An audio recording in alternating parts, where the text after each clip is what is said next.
Aaron Glenn does not need to be a defensive coordinator in the National Football League. This is going to be a video talking about the Saints, but I want to bring up this two plays here in the Thanksgiving game because they're relevant here. First thing's going to happen, two-man wide receiver, two tight ends down here. Tight ends are going to stay in and block. They're going to double team Hutch here. We're going to have a play action. This is a dagger concept. Slot is going to run a clear route. Sometimes you see a go. Sometimes you see an over route. Here it's like an over. That's going to get bracketed here. And then you're going to see a deep dig by this receiver. And then off of the play action, the running back is going to go a little quick out.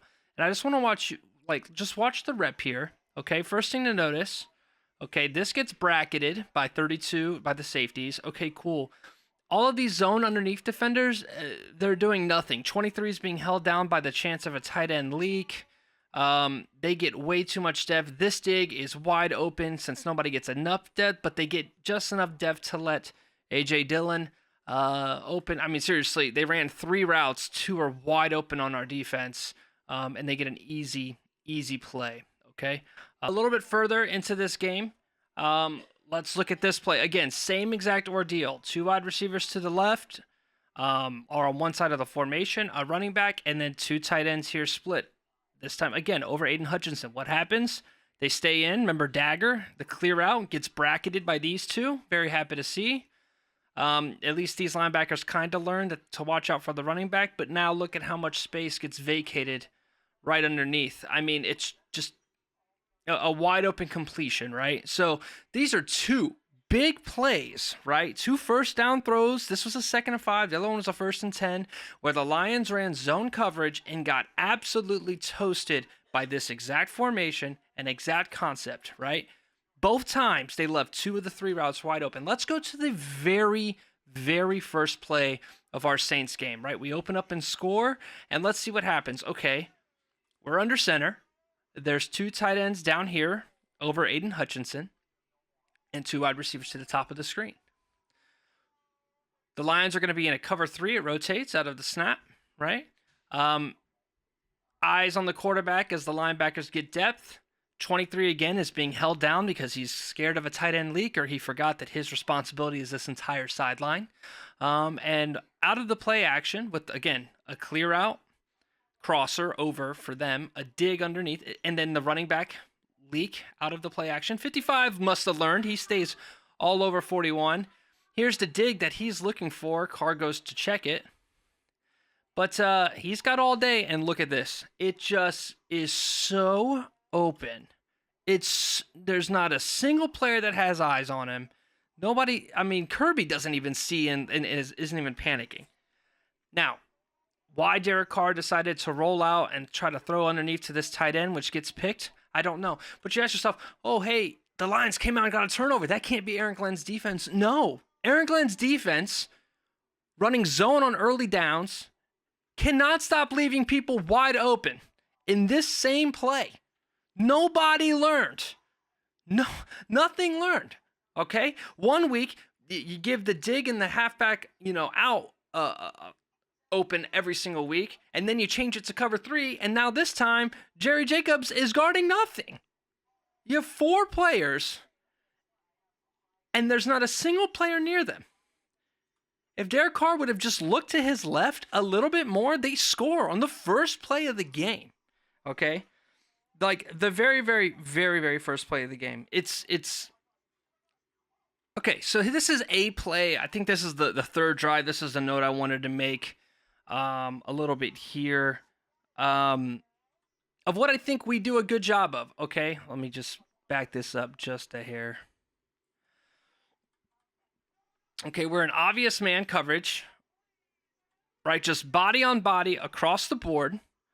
We have 1, 2, 3, 4, 5, 6 players on the line of scrimmage, and then everybody else is manned up.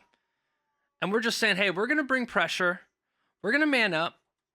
You force pressure in his face, an early throw, and it's incomplete. And good coverage. Good coverage by Brian Branch. That is exactly what I want to see. These kind of double A-gap looks. Who's coming, who's not coming. Here there is no opportunity to chip your premier edge rusher. Jalen Reeves-Maben beats the running back, gets in on Carr, doesn't allow him to step into the throw. It's a beautiful thing. Like, this is like third down has been our kryptonite. And this is a great example of a third down gone right. Now, let's jump to the very next fucking drive and see what are we going to do in the next time this situation arises. 3rd and 16 after a false start penalty. So after running man coverage on the last drive on this situation and bringing pressure, we were able to get off the field on 3rd down. This is a 21-0 game. Derek Carr is starting to find some rhythm, but again, here we are, 3rd and 16, 21-0. We are just in the Saints' house causing problems. You saw in that last drive where we showed some double A-gap pressure. Jalen Reeves-Maybin was able to sneak in, get pressure on the quarterback. He wasn't able to step into the throw, and A.T. Perry couldn't make a play on the ball in man coverage, okay? So here, we're going to show obvious zone with one backing up. He's off the ball. Brian Branch literally made a play earlier in press man, but let's go ahead and not let him do that. We're showing the same look. Again, the linebackers here, Aiden and Kaminsky split, and then a very wide edge rusher here. This time, though, we decide not to blitz. Blitzing has been working. We've been able to take one of their best pass catchers. Keep in mind, this is a hurt offense. Their best pass catchers, and because of the fear of pressure, we're staying in here.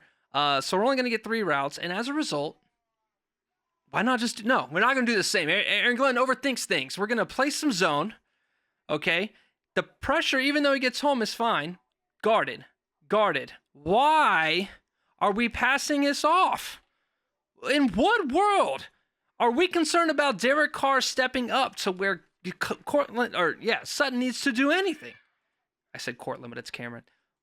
What are we doing? And as a result, when we ask these DBs and these linebackers to keep their eyes on the quarterback in zone, we lose track. We do not have good situational peripheral awareness of receivers. We're just going to let A.T. Perry, a fucking 6th-round draft pick, sneak behind our best corner that we just signed for a bunch of fucking money, and he's going to get wide open.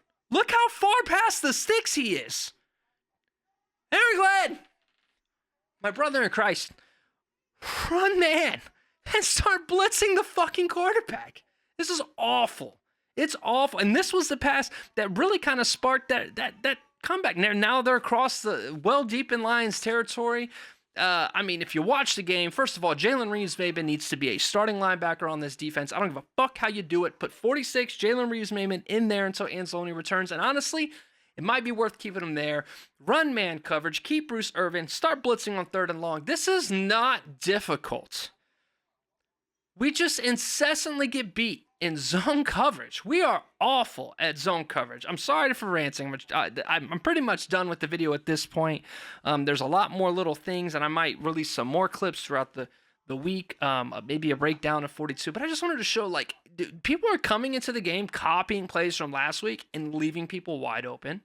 3rd and 16, we're allowing like 40% of 3rd and 10s and over. Like, this is an awful defense. It's criminal. I don't understand. Let's just watch this. Like, what are we doing? So, I don't know. I don't know what to do.